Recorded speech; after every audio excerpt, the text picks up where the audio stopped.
Yeah, what's good, guys? Welcome back. And for those of you who are not subscribed, please hit that like button and subscribe to the channel.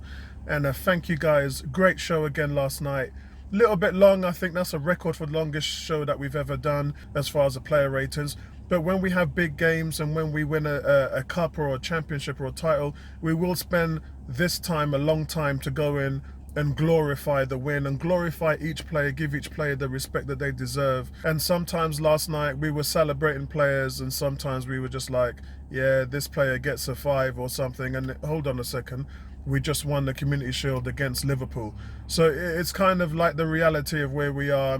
I think one of the guys, I believe it was Tony, said that nobody gets less than a 7. So that was kind of a template for saying to everybody, congratulations for the work that you did. Great to see El Nene get 7s and 8s. I thought that that was impressive, and there was a big discussion there in terms of whether he would be a squad player or not.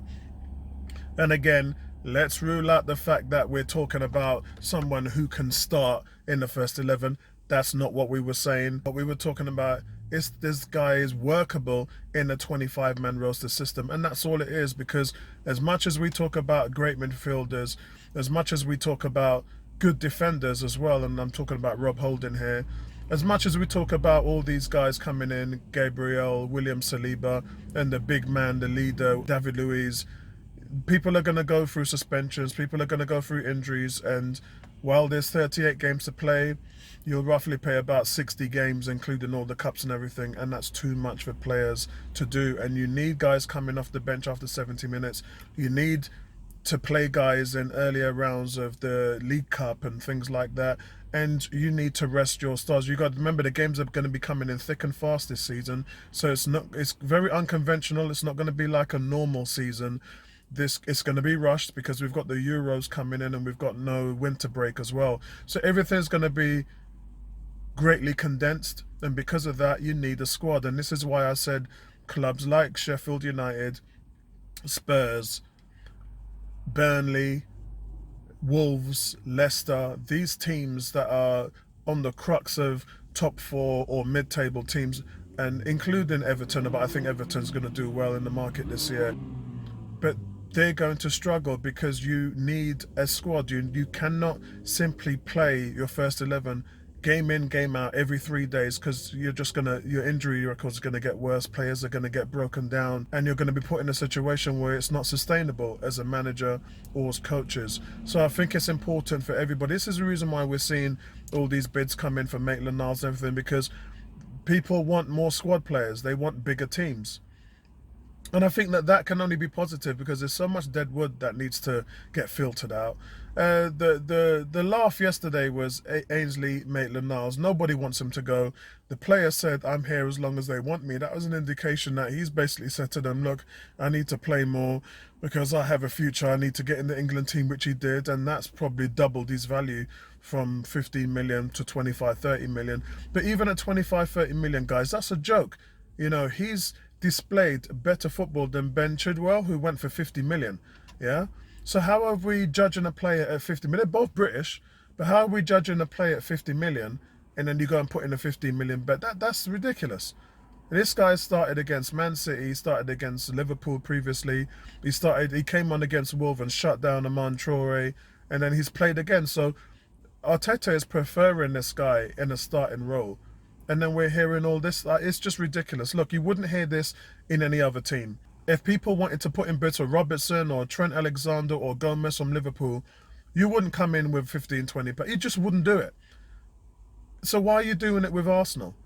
It's like, this is the reason why we have to, again, change our philosophies and change our mindset and value our players. That's what we really need to do, because you're just turning into a feeder club. If you're just shipping guys out for the sake of it, you're just being a feeder club. I mean, that 10 million bid for Martinez, the goalkeeper, who's probably one of the best goalkeepers in the Premiership and will be one of the top goalkeepers in the world as this season progresses, that is just ridiculous. You've got goalkeepers going for 60, 70, 80 million.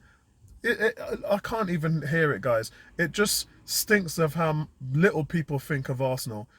And we know our value. We know what our players are worth. So we have to get behind the team, get behind every player. Doesn't matter whether they're playing well or they're playing bad.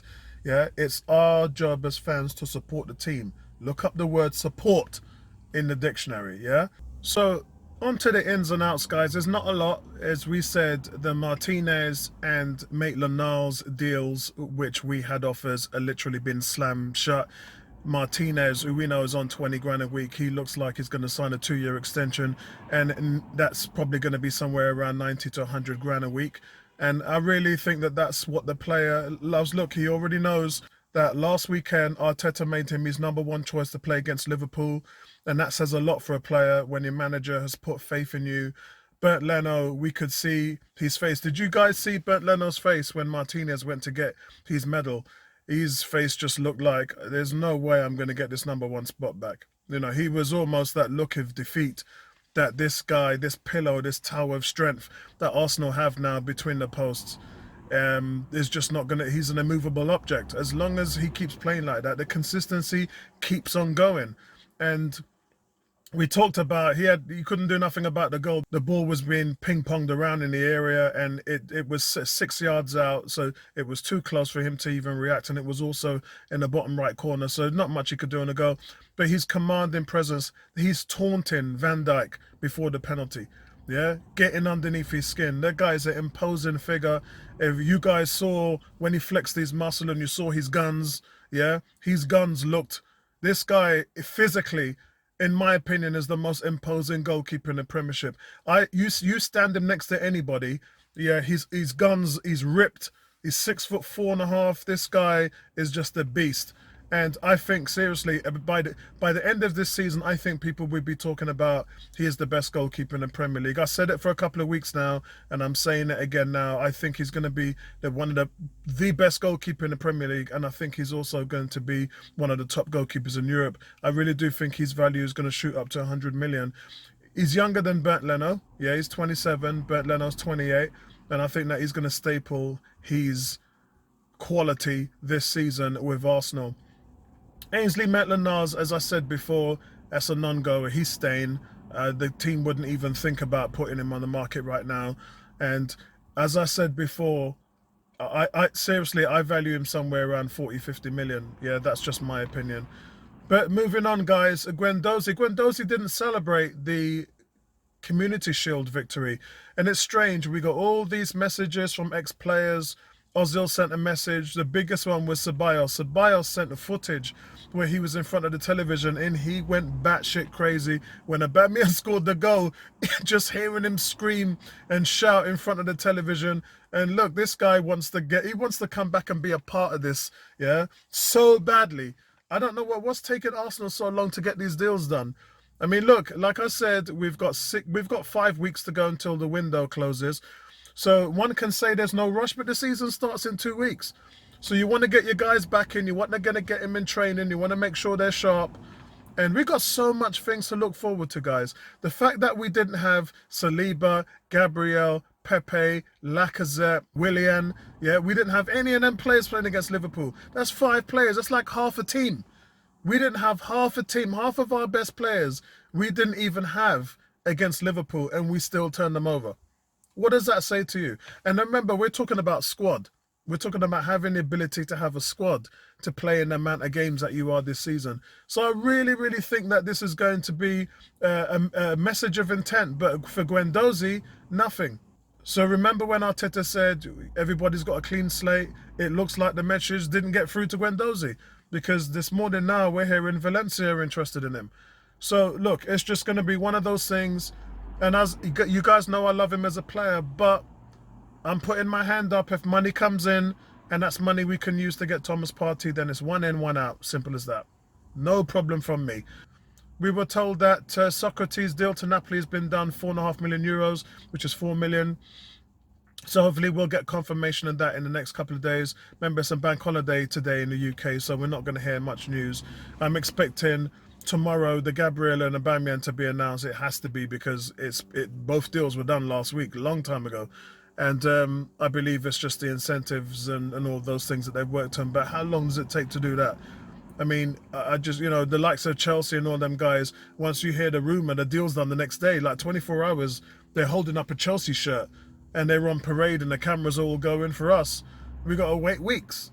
Yeah, I knew the Gabriel deal was signed 2 weeks ago, and here we are. I know he's out house hunting. Funny enough, I'm driving around in Radlett today, but I know he's around house hunting here, and Bellerin doesn't live far from here either. Um, and it just takes them so long to do. It's just the way how they do things. Come on, Hus family, get your backside into gear and announce these deals. Get them on the website and give the fans a reason to cheer. So, guys, I just want to say well done again to Arsenal for winning the Community Shield. We have to remember, guys, this is against the best pressing side in England and one of the top pressing sides in Europe. Yeah, Arsenal played it out from the back. They were working tight zones, even within their own box. I mean, the level of ease that we're seeing the team play the ball out of the back is completely different in terms of what we saw a year ago under Emery. There's more space that's being created. The ball is played quicker. Players are running into empty spaces more. It's making it difficult for top teams. Forget mid-table teams. It's making it difficult for top teams to come in and press us because our ball movement is much more rapid, much more crisp, and our movement is better on the defensive side. And it will continue to develop under the likes of Gabriel and William Saliba and David Luiz. It will continue to improve as we get players that are more adept at the system.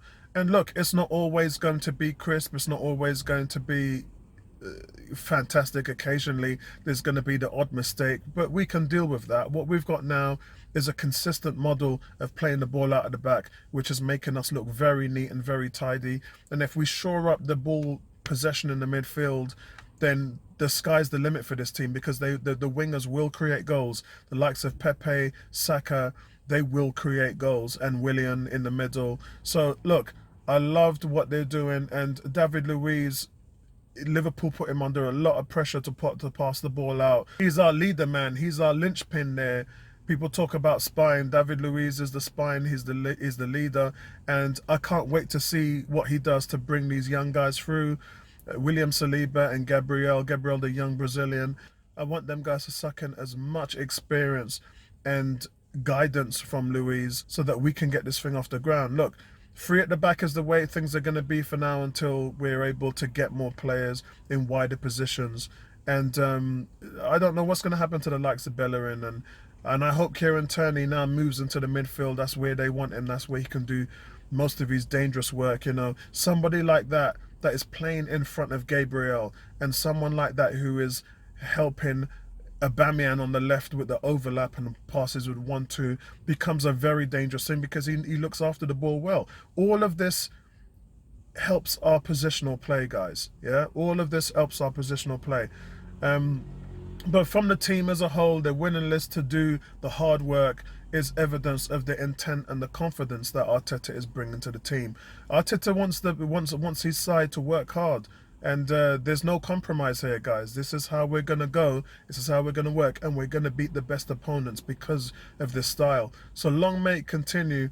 And I just want to say thank you again to everybody. Big shout out from Goon Squad. We had a lot of guys from Goon Squad. Dylan, who turned up yesterday. Figure beats, man. I love all the stuff that and feedback from everybody yesterday. We had a lot of people giving their views and marks out of 10 for the grades. And long may it continue, guys. Listen, I'm going to leave it right there. Speak to you guys later, man. Peace out. Right back at you.